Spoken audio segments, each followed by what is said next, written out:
Mais il y a 2 fléaux en France quand même, qui sont le présentéisme et les réunions qui servent à rien, notamment avec la démultiplication des visios. Et donc, je voudrais qu'il y ait des temps consacrés à ça. Je trouve qu'aujourd'hui, ces 2 fléaux devraient être encore, malheureusement, à l'ordre du jour parce que on perd beaucoup trop de temps. Parfois, j'entends des conversations à côté de moi au café où la personne dit non, mais j'en peux plus. En gros, je passe 3 jours sur 5 en visio. Moi, en 2013, j'avais fait le bilan avec ma direction. Je passais 4 jours sur 5 en réunion. Une journée pour produire. Donc, voilà. Et le présentéisme où il faut absolument rester tard en France. Bienvenue à tous et à tous dans le podcast Résonance, le podcast de l'expérience collaborateur. Je reçois aujourd'hui Caroline Loisel. Bonjour Caroline. Bonjour Sarah. Merci d'être parmi nous ce matin. Je vais lire ta bio. Donc, tu es conférencière, auteure, journaliste, podcasteuse. Tu es, comme on dit dans le jargon, donc multicasquette et tu le revendiques bien volontiers. Tu œuvres du coup depuis 11 ans en tant que dirigeante de ton entreprise, B-Birds, mais avant cela, tu as eu 16 ans de bons et loyaux services dans le marketing digital entre 1997 et 2013. Et tu tiens, bon alors tu spoil un peu, mais tu nous mets dans la confidence, tu vas fêter tes 50 ans en fin d'année. Exactement. Merci de partager ça avec nous. Cinquantaine, magnifique. Et tu me dis qu'à l'aube du 21e siècle, finalement, quand Internet était accessible uniquement grâce à un kit de connexion CD-ROM, bon, les moins de 20 ans, là, on leur parle chinois. Club Internet. On leur parle chinois quand même. Tu as appris donc sur le tas. Appris à nager dans la grande piscine du numérique, de la tech. Mais finalement, l'agilité, la remise en cause permanente et l'envie constante d'apprendre et d'innover ont grandi naturellement et sont devenus ton ADN d'aujourd'hui. Tu aides aujourd'hui les entreprises à se mettre en mouvement, à créer de nouveaux élans dans le monde en transition multiple et multifactoriel, business, travail, tech, éthique. Et si j'ai bien compris, donc ton sujet préféré du moment, c'est la performance relationnelle et la qualité des expériences au travail. Donc, on est dans le podcast de l'expérience collaborateur, donc tu es vraiment au bon endroit. Et donc, comment pour toi nourrir à la fois la vitalité individuelle et les bonnes énergies collectives. Et tu dis, voilà, l'expérience collaborateur, c'est aussi une expérience du sensible. Alors, tu dis, n'en déplaise au KPI de la productivité à tout crin, effectivement. Il n'y a pas forcément de KPI pour ce domaine-là, et pourtant, Dieu sait si ça compte pour la performance collective. Donc, comment on se connaît, alors on ne se connaissait pas. C'est la première fois que je la vois, en vrai. En vrai, exactement. Et en fait, c'est Gaël Châtelain que vous pourrez entendre dans un autre podcast, parce qu'il est venu au podcast de Résonance, qui a souhaité entendre Caroline. Donc, merci à lui et merci à toi d'avoir accepté. Dans le podcast, on a un rituel qui s'appelle la question mystère. Donc, je t'invite à choisir l'enveloppe. Je croyais que c'était à la fin. Qui t'attire. Eh non, c'est le début. On va se mettre dans l'ambiance et je vais te lire la question mystère. Quand t'es-tu senti profondément en joie pour la dernière fois ? Alors, c'est magique que j'ai ce sujet-là puisque j'ai écrit un article sur la joie pour Harvard Business Review, mi-août. Quand je me suis sentie la dernière fois vraiment en joie, là, récemment, je pense que c'est quand j'ai abouti enfin à un projet que j'ai beaucoup procrastiné, qui était refondre mon site web de fond en comble. J'avais pas dû le revoir depuis, je vais pas le dire, 3-4 ans, je crois. Et je vivais avec, je n'y retournais jamais, tellement je savais que cela ne correspondait pas vraiment à ce que j'étais en train de devenir. Et là, je l'ai fait. Et voilà, ça m'a mis en joie d'avoir terminé une tâche que j'avais tant procrastinée. Ok, en plus, quand on diffusera l'épisode, peut-être que tu pourras nous partager le lien vers ton article. Exactement, avec sur plaisir. Harvard Business Review et on le partagera bien volontiers avec nos auditeurs. Ta définition, toi, de l'expérience collaborateur ? Alors, j'ai eu l'occasion de vraiment donner ma définition lors d'un lancement de marque employeur pour une fédération française d'ambulanciers. Et quand je leur ai présenté, je leur ai dit, en fait, pour moi, c'est une forme d'équation à 3 éléments connus qui sont des pratiques RH. On les connaît, c'est les process, l'onboarding, les évaluations, etc. On a aussi les rituels, à la fois managériaux, mais j'ai envie de dire aussi les rituels d'équipe qui ne sont pas forcément dépendants des managers. Et le troisième élément, c'est l'informel, dont on parle si peu dans notre littérature. L'informel, donc là, c'est ce que tu évoques, c'est un peu les échanges quand on se croise à la machine à café. Tu bosses sur quoi en ce moment? Comment ça va? Exactement. Les liens qu'on peut aussi avoir et les petites conversations qu'on peut avoir. Alors, c'est vrai qu'en visio, à distance, tu vois, de base, tu as donné un exemple qui est physique, parce qu'effectivement, c'est là où on a le plus d'informel, puisque là, il y a du hasard. Ce qu'on a moins, je pense, a priori, quand on est à distance, de création de rendez-vous de hasard. Si ce n'est, bon, je passe un coup de téléphone, pas forcément pour quelque chose, sans objectif, pour prendre des nouvelles de la personne. Et là, on crée de l'informel. Mais en fait, c'est nous qui le créons. Alors que croiser quelqu'un dans le couloir, c'est créé par l'environnement. Et du coup, ça m'interpelle parce que, bon, l'informel, je pense que tout le monde voit à peu près aussi. Les pratiques RH, évidemment. Mais les rituels, en quelques mots, ça m'intéresse que tu nous en dises un peu plus. Parce que je ne suis pas sûre que tout le monde sache ce que ça veut dire des rituels en entreprise. Les rituels, je trouve qu'en plus, aujourd'hui, ils sont d'autant plus importants qu'on est en travail hybride, parfois pas au même moment, pas sur le même lieu. Pour moi, les rituels, c'est des éléments qui reviennent dans un processus à une fréquence et où il se passe quelque chose. Et il peut toujours y avoir des surprises dans des rituels. C'est pas parce que c'est un rituel que c'est une routine. OK. Moi, je me souviens, dans une de mes entreprises, on avait instauré le rituel du petit déjeuner. Alors, c'était un jour dans la semaine et c'est chaque équipe qui faisait son petit déjeuner, sachant qu'il y avait quand même une contrainte, il fallait faire un petit déjeuner à thème. OK.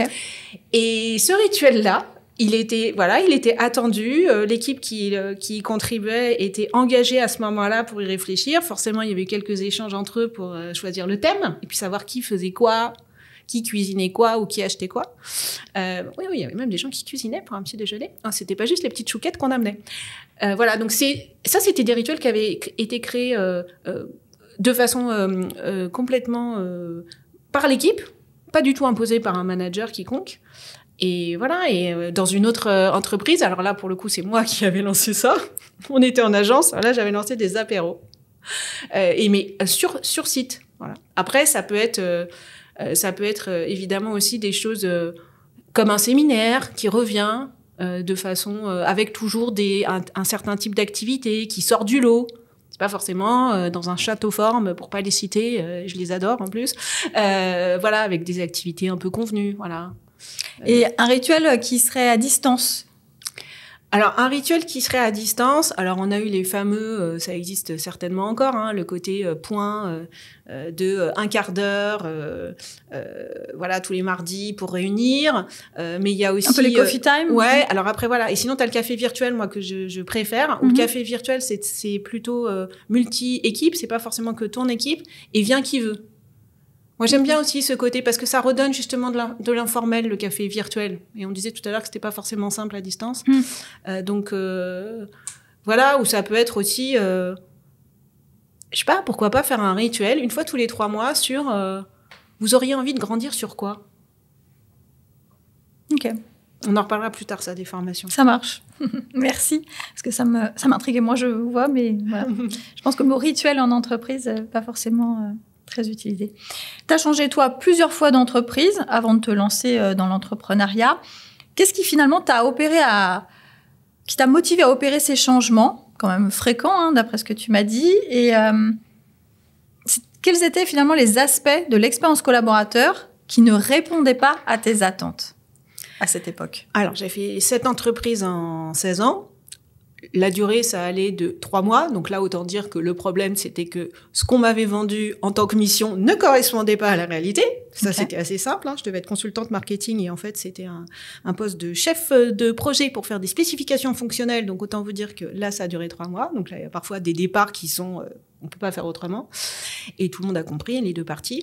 Et j'ai été jusqu'à quand même passer un peu plus de 6 ans dans une entreprise. Voilà. Donc cette entreprise, ce qui m'a toujours motivée, en fait, alors j'étais quand même dans une industrie singulière, surtout à l'époque, numérique. Et donc au début, on a démarré avec 2 millions d'internautes quand même, et des kits de connexion, comme on disait. Donc c'est une industrie qui bougeait beaucoup, où on n'apprenait que sur le tas. C'est-à-dire, dans mes équipes en 97, dans l'équipe dans laquelle j'étais, ou que j'ai eu après, personne n'avait fait la même formation. On a commencé à avoir des formations à partir des années 2000, 2002, 2003. Mais parce qu'elle n'existait pas. Elle n'existait pas. Donc vous aviez, et c'est ce que j'ai adoré, vous aviez des gens qui venaient du droit, des gens qui venaient d'université de lettres, des cursus comme moi, plus école de commerce. Voilà, donc dans les équipes, moi j'étais sur les équipes front, donc plus de direction de clientèle, j'étais sur des fonctions marketing et de chef d'orchestre.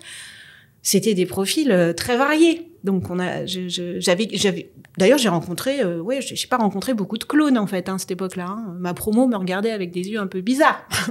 Ah oui, tu travailles dans le numérique. Donc ce qui m'a donné à chaque fois, c'est plusieurs choses. Moi, j'aime bien créer des postes, en fait. Donc, en général, au bout de 18 mois, je commençais un peu à trépigner gentiment pour me dire, bon, où est-ce que je peux aller créer un poste ailleurs, pas forcément en dehors de l'entreprise, mais même dans l'entreprise. Parfois, il y avait des occasions, parfois, il n'y en avait pas. Quand je suis restée 6 ans dans une entreprise, c'est parce que chez Orange, notamment, j'ai changé chaque année de mission. Voilà. Donc, chaque année, je changeais de poste. Et donc, quand je changeais, c'était pour aller de retrouver cette effervescence, cette excitation, stimulation de créer un poste. Donc, une soif de création, une soif aussi de savoir. Parce que dans le digital, du coup, la seule façon d'apprendre, c'était d'apprendre sur le tas, surtout que tout sortait au fur et à mesure, donc les moteurs de recherche, le social, le content, la data, etc. Et donc, j'avais à cœur de développer toutes ces expertises. Moi, j'étais toujours sur des postes transverses, donc, mais parfois, les entreprises dans lesquelles j'étais étaient moins avancées sur les sujets, donc j'allais chercher l'entreprise qui était plus avancée. À un moment donné, par exemple, je voulais passer du branding à la performance. Bon, alors, branding, pour les gens qui nous écoutent et qui font pas de marketing. Ouais, de l'image, donc de tous les sujets de marque. Et donc, vous travaillez plutôt sur de la publicité très grand public, avec les atouts d'une marque, pour faire désirer la marque. Et en fait, j'avais envie aussi de me former sur des marques plus e-commerce, donc avec un côté performance, où en gros, toutes les actions que vous mettez en place au niveau marketing, c'est des actions très pragmatiques pour apporter des revenus tout de suite, maintenant, et pas moyen long terme. Donc, voilà, à chaque fois, j'ai échangé pour ces raisons-là, et puis la soif de rencontre, parce que c'est sûr que quand vous changez d'entreprise, vous changez de culture, vous changez de type de profil, même si j'étais dans le numérique. C'est pas la même chose de travailler chez Orange que de travailler dans une agence 100% digitale qui était une start-up à l'époque.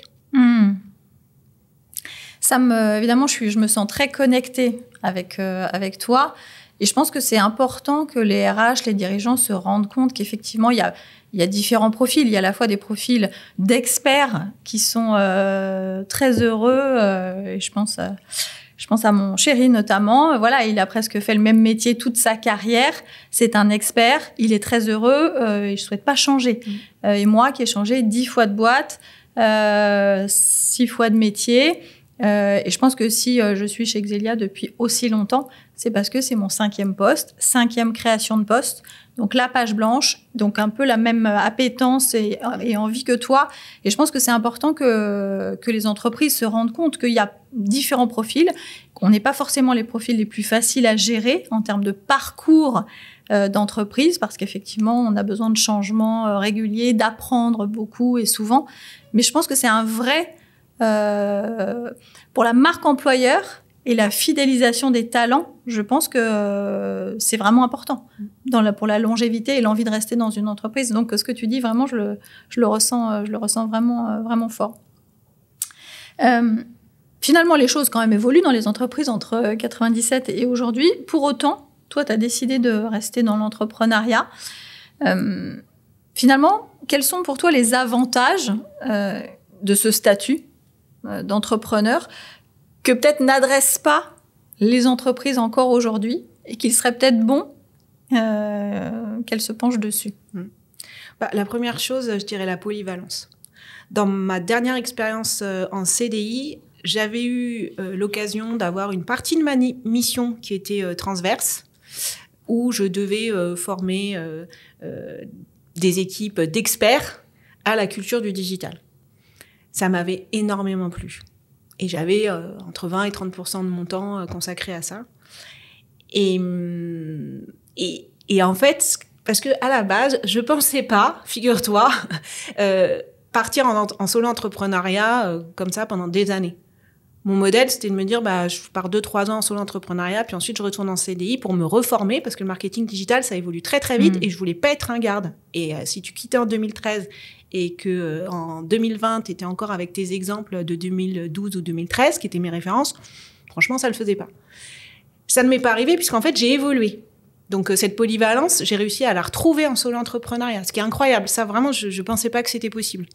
À évoluer de la transformation marketing digitale à la transformation digitale de façon générale, à la transformation RH et à la transformation du travail aujourd'hui.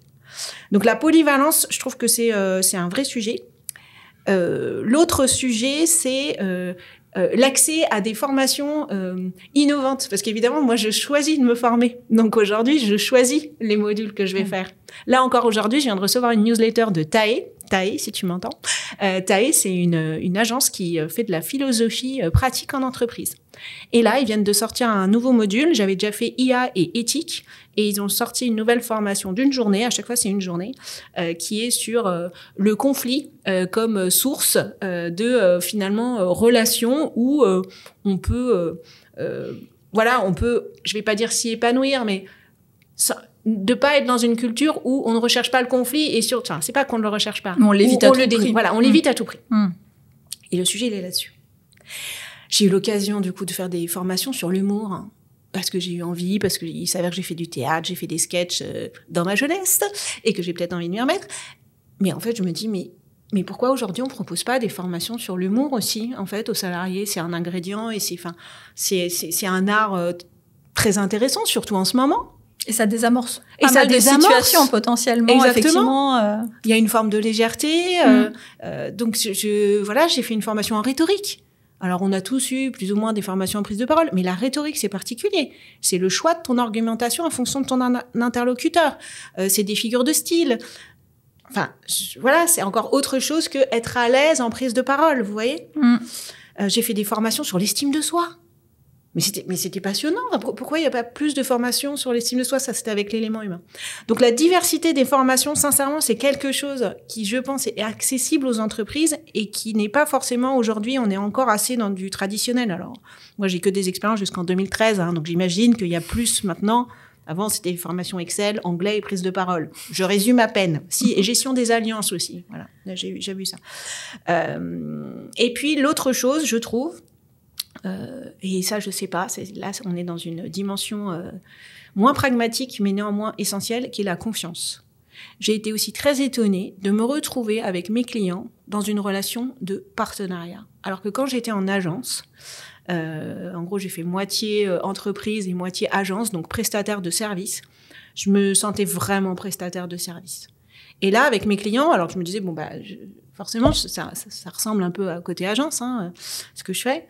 Même si c'est du conseil, de la formation et c'est plein de choses, mais c'est un truc, je sais pas comment expliquer, où je me retrouve vraiment en relation de co-construction avec mes clients. C'est-à-dire qu'en fait, il y a une forme de contrat tacite où les deux parties acceptent de ne pas être en attente de l'autre. C'est-à-dire, on se parle et on construit, que ce soit une conférence, que ce soit une ingénierie pédagogique, et on n'est pas dans un rapport de tu me livres ça pour telle date et on se voit pas pendant une semaine. Enfin, je caricature un peu, mais donc réinstaurer, prendre soin de la confiance dans ces organisations, dans ces équipes. Parce que ce point dont tu parles, comment l'adresser? Enfin, la confiance entre nos clients et les collaborateurs. Qu'est-ce que les entreprises, peuvent mettre en œuvre? En fait, c'est comprendre qu'il y a une forme. Alors, je vais prononcer des mots qui sont pas forcément souvent prononcés en entreprise, qui sont la sincérité relationnelle, qui passe par l'aveu de sa vulnérabilité, qui passe par l'aveu de, écoute, sur ce sujet-là, je sais pas te répondre maintenant. Que ce soit le client ou que ce soit moi. C'est ce que j'appelle vraiment, alors on parle beaucoup d'authenticité. Ça, le mot authentique, il est... mais des relations vraies, en fait, où chacun dit sa limite. Sa limite pour briefer. Cet élément-là, je peux, plutôt que essayer d'inventer une réponse ou contourner la question, le je ne sais pas, en fait. Quelqu'un qui dit « je ne sais pas », je trouve ça très rassurant. Moi, ça me met en confiance, en fait. J'aimerais plus souvent entendre dans les entreprises ou, voilà, par le passé, quand j'étais en CDI, dire « je ne sais pas ». Oui, ce qu'on peut peut-être voir, c'est effectivement des managers ou des directeurs qui peut-être, enfin le management de manière générale, mais même les personnes d'ailleurs, qui n'ont pas nécessairement de responsabilité, finalement pour quelque part ne pas perdre la face, effectivement préfèrent utiliser les pratiques que tu évoques plutôt que dire pour le moment je ne sais pas. Je vais tenter d'avoir une réponse à ta question. Je peux pas te donner d'échéance, mais sur cet aspect-là, je suis d'accord avec toi. On n'a pas d'informations là-dessus et on peut pas avancer. Donc toi, dans les sujets RH notamment, les sujets à enjeu de l'expérience collaborateur, notamment la phase d'intégration, donc effectivement dont on parle beaucoup en entreprise et qui est un peu la lune de miel dans les entreprises. Tu as toi notamment accompagné en gros 1000 personnes chez TF1 dans un programme qui est devenu un standard, tu m'as dit depuis. Est-ce que tu peux nous partager, évidemment, que tu peux nous partager par rapport à la confidentialité peut-être du sujet, mais en tout cas, en gros, le contenu de ce programme et comment il a pu évoluer peut-être entre le moment où tu as commencé à former les premiers et puis au moment où tu as formé le 1000e peut-être. Alors, historiquement, c'était pas un programme d'onboarding, ça l'est devenu au fur et à mesure. En fait, le groupe TF1 en 2016 était à un tournant de transformation digitale. Il y avait un nouveau président-directeur général qui allait arriver.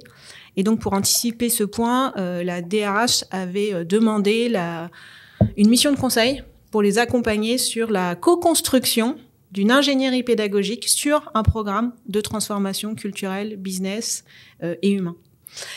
Et on a déjà remporté cette mission de conseil. Donc, je travaillais aux côtés du Hub Institute.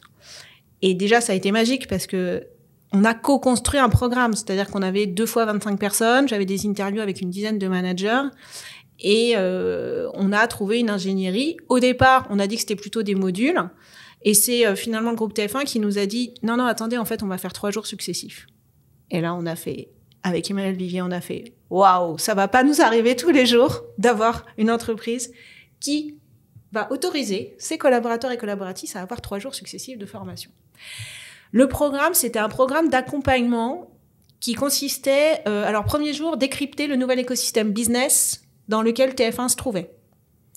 Donc, dynamique d'une nouvelle chaîne de valeur. Il y avait bien sûr des interventions aussi de personnes internes à TF1. Ça a beaucoup compté, évidemment, dans la réussite du programme. Je passe au deuxième jour. Deuxième jour, c'était mesurer ses capacités de changement, mieux les appréhender.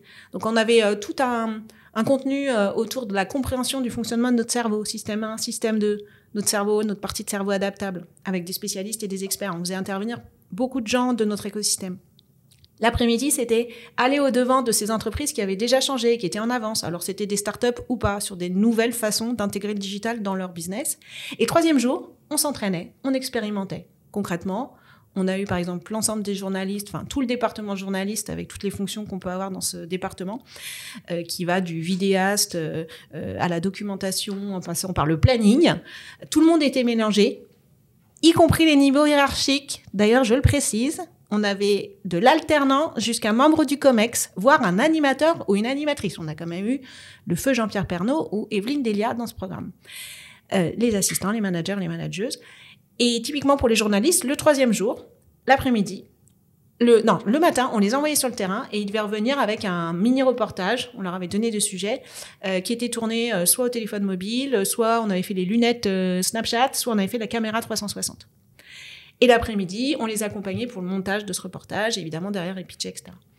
Donc c'était un programme d'intégration complet. La logique était la même en termes de philosophie de ce parcours, que ce soit par exemple la famille éditoriale journaliste que la famille business régie publicitaire. Mais évidemment, les contenus étaient adaptés en fonction des familles. Ça a été incroyable. On a effectivement formé plus de 1000 personnes, comme tu le disais, et juste avant le Covid, ça commençait déjà à devenir un programme d'onboarding, puisqu'au bout d'un moment, toutes les personnes ont été formées. Et que finalement, c'était les nouvelles personnes qui arrivaient sur TF1 qui bénéficiaient de ce programme. On a même parlé vraiment de Blues Connect, de Connect Blues chez TF1. C'est-à-dire qu'en fait, tu avais tellement été tournibulé, prise de conscience très forte, parce que 3 jours, avec tous les sujets qu'on abordait, on a créé un avant et un après, un momentum, comme on disait dans mes agences de publicité. Et ouais, je pense qu'ils s'en souviennent encore. On a eu des prix d'ailleurs. On a eu 2 grands prix RH pour ce programme. Bravo.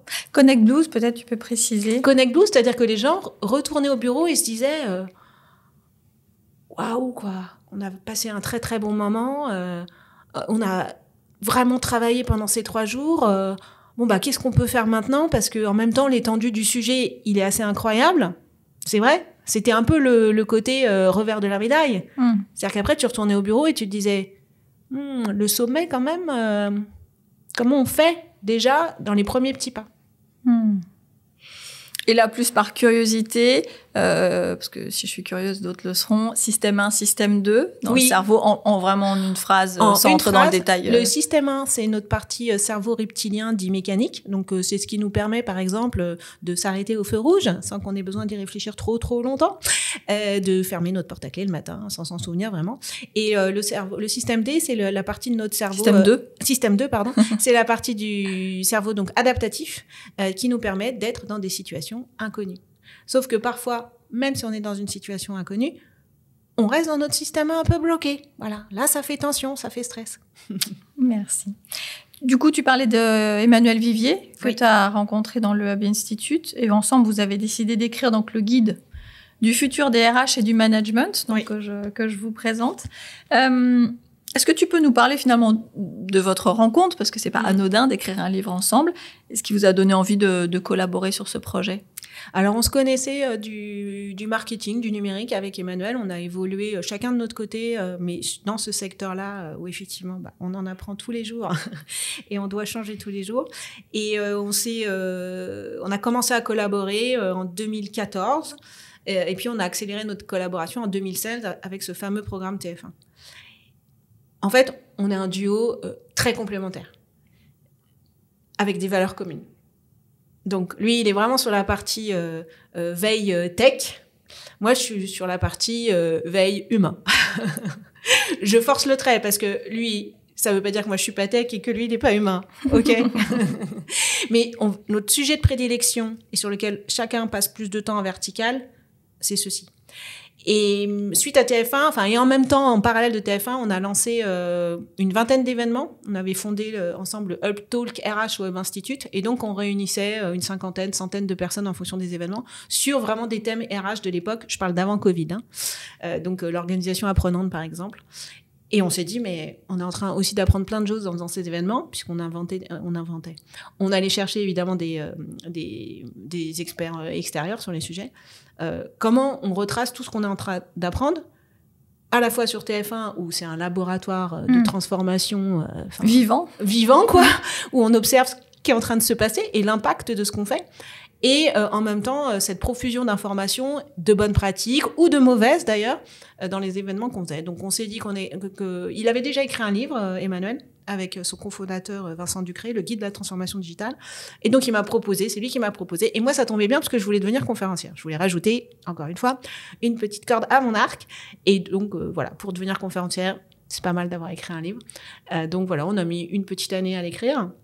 On s'est vu 3 fois 5 jours, entre 5 et 8 jours pour être ensemble. Et puis après, le reste du temps, chacun avait ses parties. On a sorti le plan en 1h30. En fait, on était tellement câblés et on avait tellement grandi et mûri ensemble déjà sur le sujet.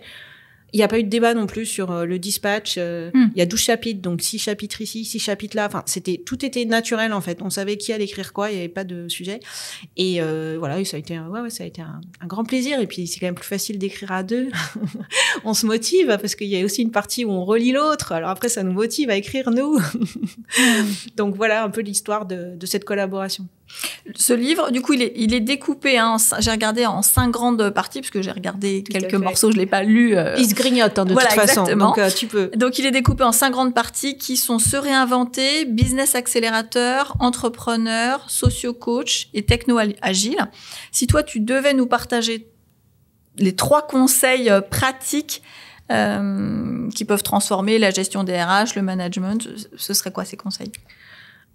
Avec ma lecture d'aujourd'hui, parce que ce livre, il a été écrit avant le Covid, faut préciser. Il est sorti en février 2020. Alors, mes 3 conseils, j'ai envie de démarrer. J'y pensais encore sur le chemin. Il y a quand même 2 fléaux qui sont encore existants. Donc, c'est bien de passer plein de temps sur les cas d'usage de l'IA générative, c'est parfait. Mais il y a 2 fléaux en France quand même, qui sont le présentéisme et les réunions qui servent à rien, notamment avec la démultiplication des visios. Et donc, je voudrais qu'il y ait des temps consacrés à ça. Moi, je me souviens, quand j'étais en entreprise, à un moment donné, je suis foyer monoparental depuis plusieurs années. Et en l'occurrence, l'organisation, 1 semaine sur 2, j'avais mon fils. C'était pas un sujet. Alors qu'aujourd'hui, il y a quand même 25% de vos collaborateurs et collaboratrices qui sont des foyers monoparentaux. Donc, soit ils ont la garde alternée 1 semaine sur 2, soit c'est juste le week-end et du coup, ils ont leurs enfants vraiment tous les soirs. Donc, ça, c'est la prise en compte, je trouve, parce que les réunions qui arrivent à 17h ou à 18h pour revenir à ce sujet, pour ce type d'audience, c'est vraiment difficilement gérable. Surtout que c'est des personnes qui, en général, arrivent plutôt le matin. Voilà. Donc, je trouve qu'aujourd'hui, ces 2 fléaux devraient être encore, malheureusement, à l'ordre du jour parce que on perd beaucoup trop de temps. Parfois, j'entends des conversations à côté de moi au café où la personne dit non, mais j'en peux plus. En gros, je passe 3 jours sur 5 en visio. Moi, en 2013, j'avais fait le bilan avec ma direction. Je passais 4 jours sur 5 en réunion. 1 journée pour produire. Donc, voilà. Et le présentéisme où il faut absolument rester tard en France. Bon. Ça, pour moi, c'est fondamental. Je reviendrai au sujet de la formation, parce que les formations, sincèrement, on a tous envie de grandir, de mûrir, surtout dans un monde qui est en transformation. On a besoin d'être énormément formés. On n'est plus comme il y a 20 ans ou il y a 30 ans, où, entre guillemets, on avait juste besoin de formation sur des expertises fonctionnelles. Aujourd'hui, pour moi, l'axe, c'est des formations sur comment cette formation, elle participe à avoir chacun plus de maturité sur nos façons de relationner. Avec des organisations et des projets de plus en plus transverses, ça demande de la collaboration avec des personnes qui n'ont pas du tout le même profil que vous, qui sont dans des systèmes de croyances, de parcours complètement différents de vous. Il faut que on apprenne à mieux se connaître pour ensuite mieux connaître l'autre. Je sais plus qui... Ah si, c'est sur un podcast. J'écoutais un podcast là, donc ça doit être Jérémy Coiron qui disait l'égoïsme est la première source de l'altruisme. J'adore cette phrase. Parce qu'on dit, on galvaude un peu et parfois on tire sur l'ambulance du développement personnel. C'est peut-être pas le mot qu'il aurait fallu choisir. Enfin, et puis il peut être fait aussi par tellement de profils différents que voilà, c'est compliqué. Mais c'est pas tant du développement personnel en fait. Pour moi, c'est des relations plus saines. Voilà, juste ça. Une relation plus saine aussi à son travail, dans notre rapport à travail. Une relation plus saine par rapport à soi. Comment on se traite, comment on se juge, comment on s'apprécie ou pas. Et évidemment, versus l'autre, comment ça se passe. Prendre soin de ça. Ça, évidemment, chez Xelia, j'initie tous les nouveaux collaborateurs à la communication non violente. Et quand tu parles de développement personnel, je te rejoins, c'est peut-être plus une connaissance de soi, en fait, tout simplement. Et je dis souvent, finalement, mieux on se connaît, mieux on connaît aussi les autres. Et puis, plus on se rend compte à quel point on est soi-même imparfait, parce qu'on se connaît mieux. Exactement. Et on devient de plus en plus tolérant aux imperfections des autres, parce qu'on se rend compte à quel point nous aussi on l'est. Et je trouve que peut-être que plutôt que développement personnel, vraiment la connaissance de soi permet vraiment la connaissance aussi des autres. Ou tu vois, même à ce moment-là, disons connaissance de notre fonctionnement. On sait même pas comment fonctionne notre cerveau. Enfin, je veux dire, système 1, système 2, je l'ai appris il y a 5 ans, Daniel Kahneman. Enfin, comment ça se fait que j'ai découvert ça à 45 ans?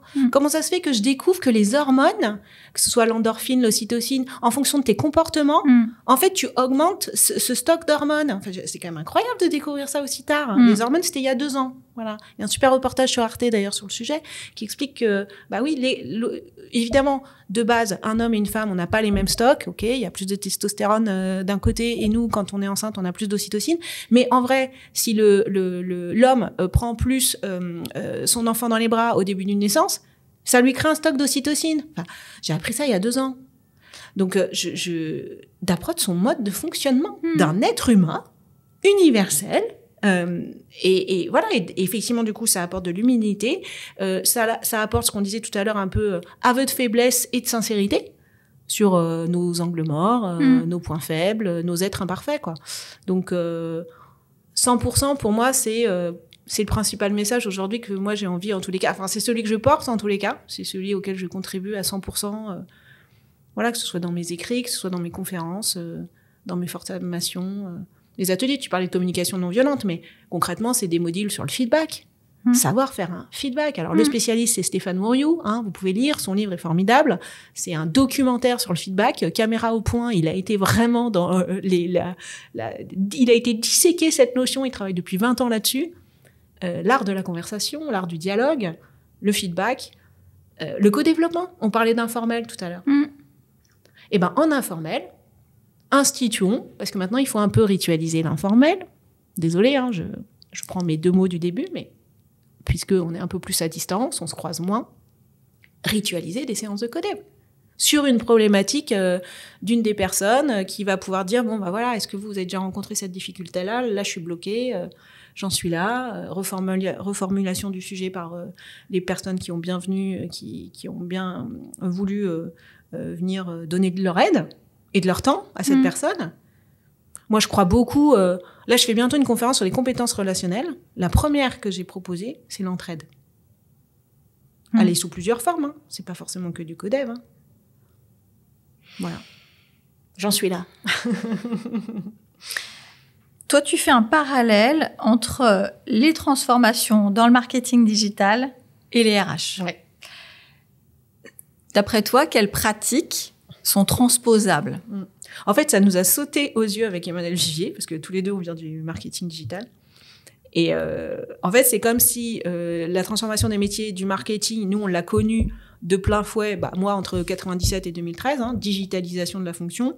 Et les RH, c'est venu 5 ans après, aller à partir de 2016, 2017. Et ça s'est évidemment accéléré avec le Covid. Ça nous a fait rigoler tous les deux quand on a vu le mot expérience collaborateur arriver. Parce que expérience consommateur, nous, ça fait longtemps qu'on l'avait. Parcours, expérience, 360. Comment tu as le consommateur 360 ? Donc, il y a déjà des parallèles en termes de vocabulaire. Enfin, ne serait-ce que l'expression marque employeur, ça dit tout. Ça n'existait pas il y a 20 ans. Et ce que je fais comme parallèle, le premier truc, c'est exactement ce qu'on a dû faire comme transformation en marketing, c'est passer de campagnes de communication, d'actions de communication qui étaient ponctuelles et qui duraient un certain temps, puis après on n'entendait plus parler, à une relation continue avec son consommateur, permise par le digital, parce qu'on est d'accord qu'avant le digital, tu veux pas non plus faire des pubs télé tous les 4 matins, plus de l'affichage, etc. Donc, et ça, c'est un vrai changement de paradigme. Tu es en relation continue maintenant avec potentiellement tes cibles de candidats, par exemple. Avec tes collaborateurs aussi, la fidélisation. C'est l'équivalent du CRM. On n'a rien inventé dans les RH, ça existait en marketing. Alors, ça fait peut-être très bizarre, je sais, mais les RH doivent faire du marketing, je vous confirme, doivent faire de la data. Et ce qu'on a mis en place dans les agences à l'époque, moi j'avais ce rôle-là, par exemple, sur Coca-Cola, j'étais catalyseur digital. Alors, ça fait peut-être pompeux, n'empêche que la définition, elle veut dire intégratrice, c'est-à-dire que j'intégrais à la fois les sujets data, les sujets de réseaux sociaux, les sujets de contenu, les sujets traditionnels de vente, les sujets d'image.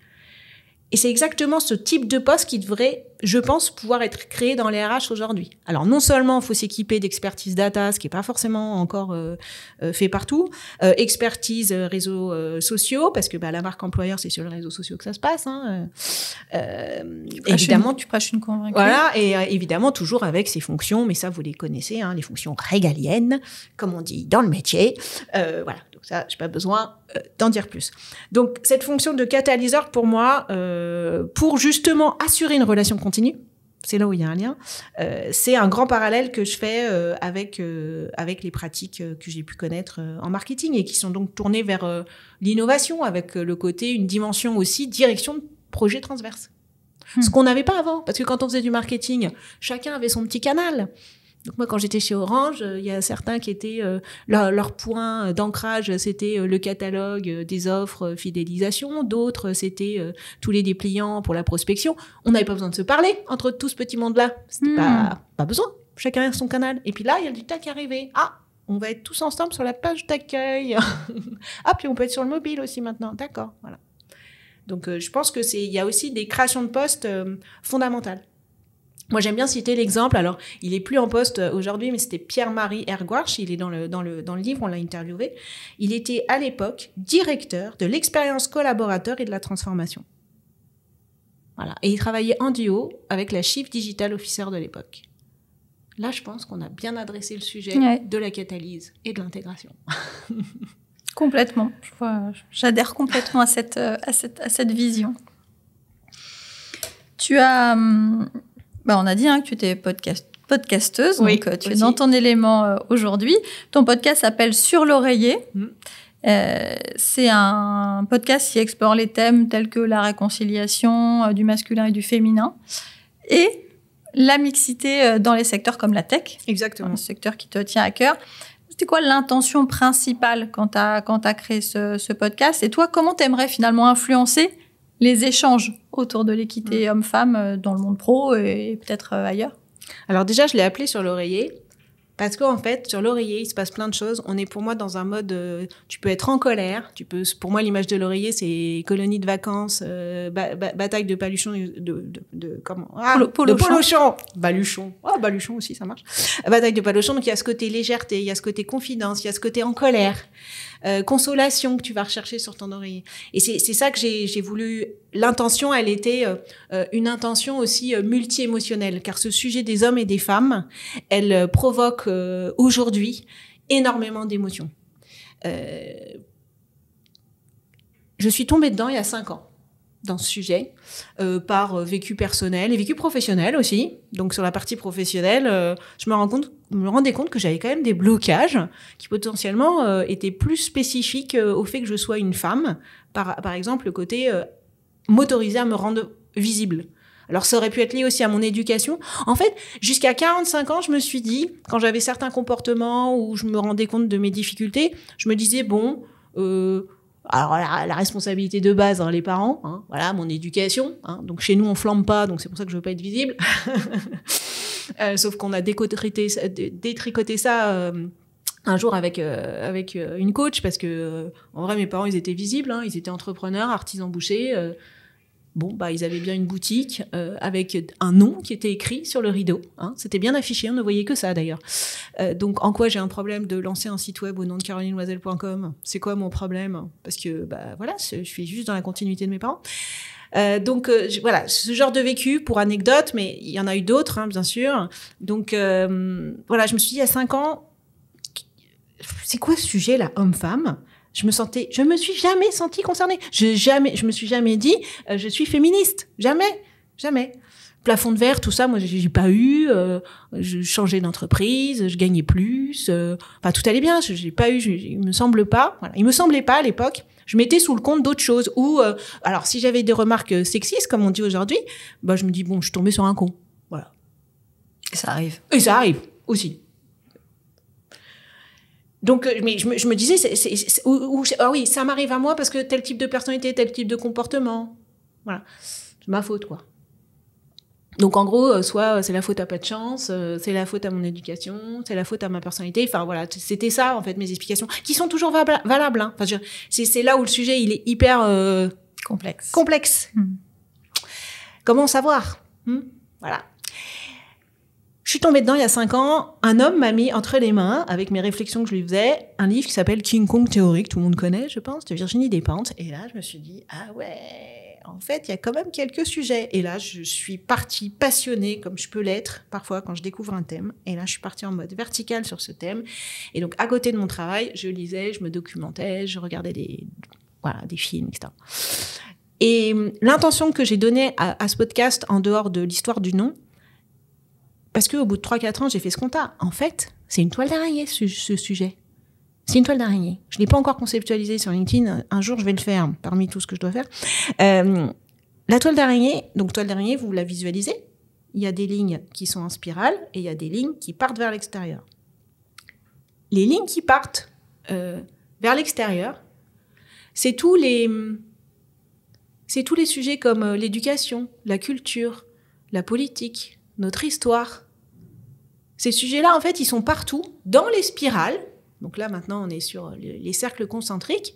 Et là, on est sur le foyer, l'espace public. Qu'est-ce qui se passe à l'école? Qu'est-ce qui se passe dans les entreprises? Voilà. Et en fait, il y a une forme de caisse de résonance. Et comprendre cette complexité, ça, quand on a compris ça, par exemple, là, sur la triste actualité d'hier, où cette marathonienne a été brûlée par son mari, enfin, son compagnon, il est dit compagnon dans les actualités, ça doit empêcher les personnes de poser cette question, qui est une question réflexe, mais qu'est-ce qui s'est passé? C'était quoi la cause?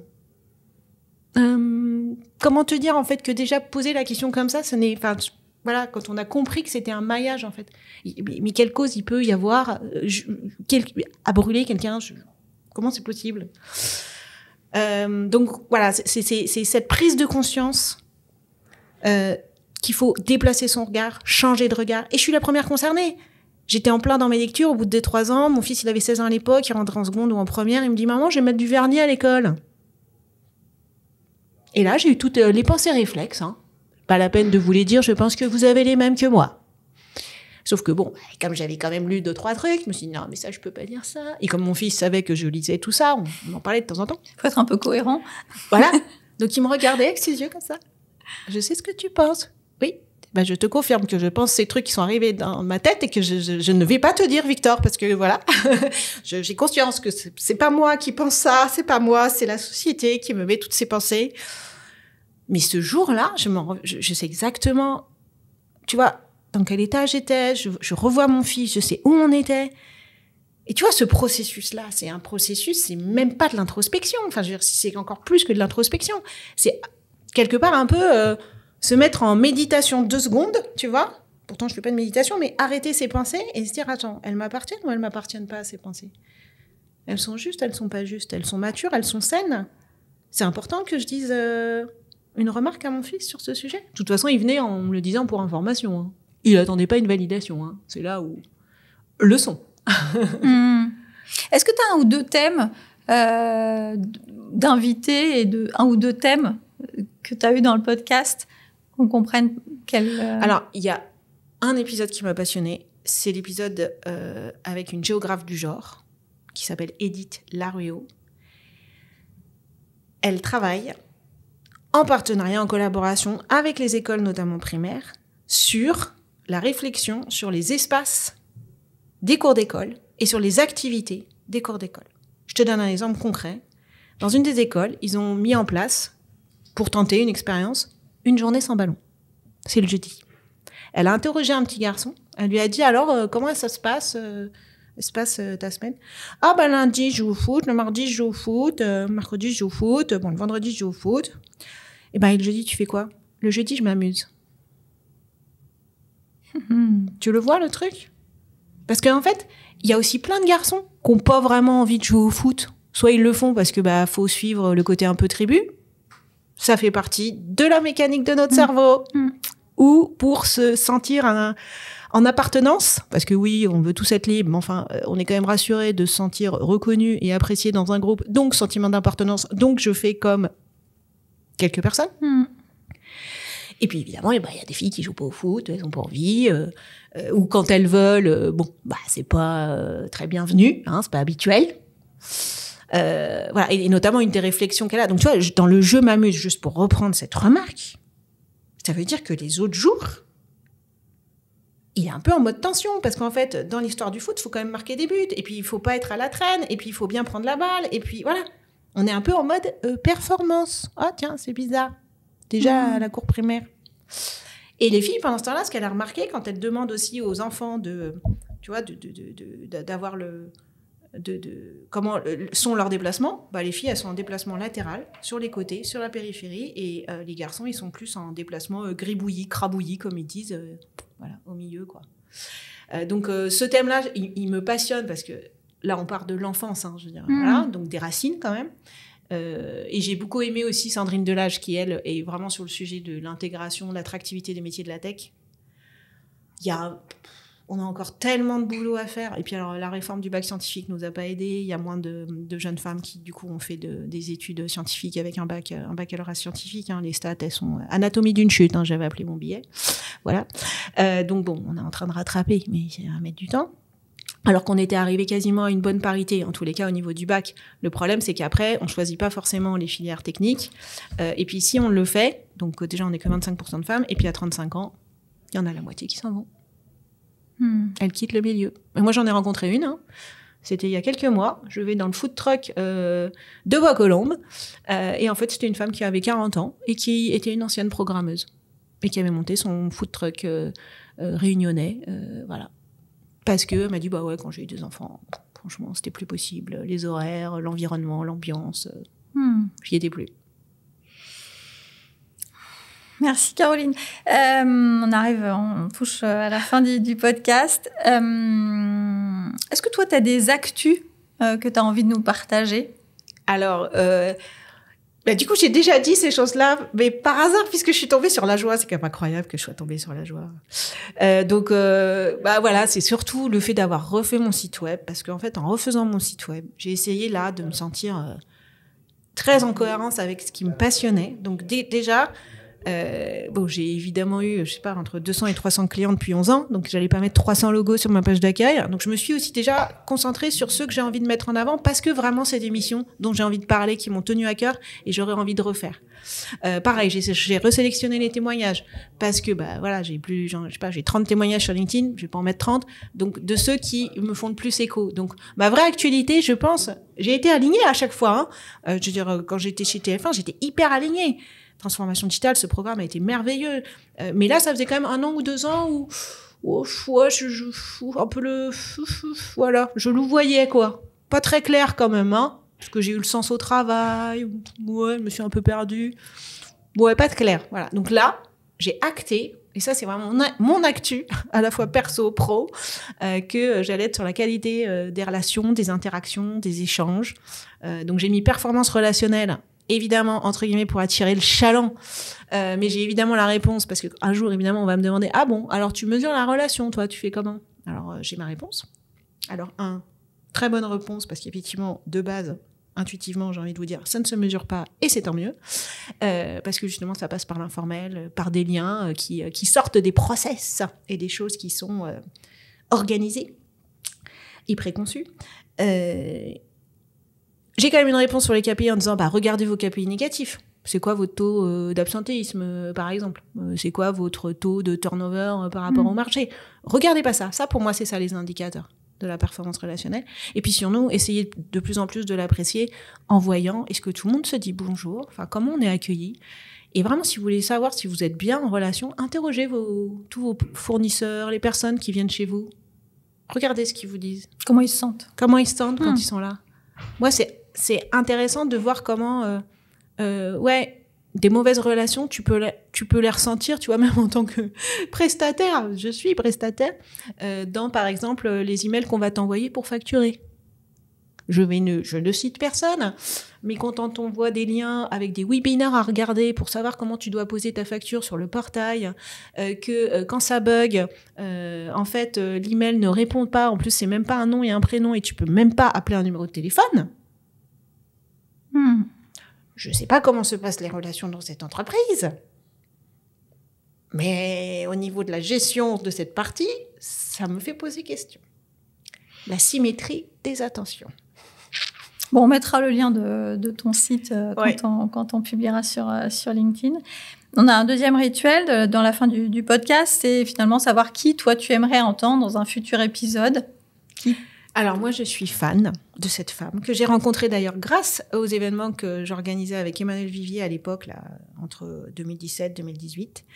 On avait dû me la recommander sur LinkedIn, parce que quand je cherchais des speakers, comme on dit, je demandais à LinkedIn. Séverine Loureiro. Séverine, déjà, c'est vraiment une experte de ce sujet. Elle a déjà écrit 3 ouvrages autour. Elle a, je crois, un podcast aussi. Et puis Séverine, elle a eu l'expérience aussi, comme moi, CDI, solo-entrepreneur. Et elle est revenue en CDI il y a quelques années. Donc, pendant 4 ans, elle avait monté une agence qui était vraiment tournée 100% expérience collaborateur. Alors après, elle a été dans une entreprise pour gérer toute la partie marque employeur. Et aujourd'hui, bravo, elle vient de nous l'annoncer, elle est directrice générale du Lab RH. Merci pour cette proposition. Je vais l'inviter avec grand plaisir. On arrive à la fin du podcast. Merci Caroline d'être venue, d'avoir partagé ton enthousiasme, ta vision. Et j'espère que les auditeurs se régaleront autant que moi. C'était un plaisir en tous les cas. Merci Sarah. Merci à tous. Merci d'avoir suivi le podcast Résonance avec Caroline Loisel et à très bientôt pour un prochain épisode.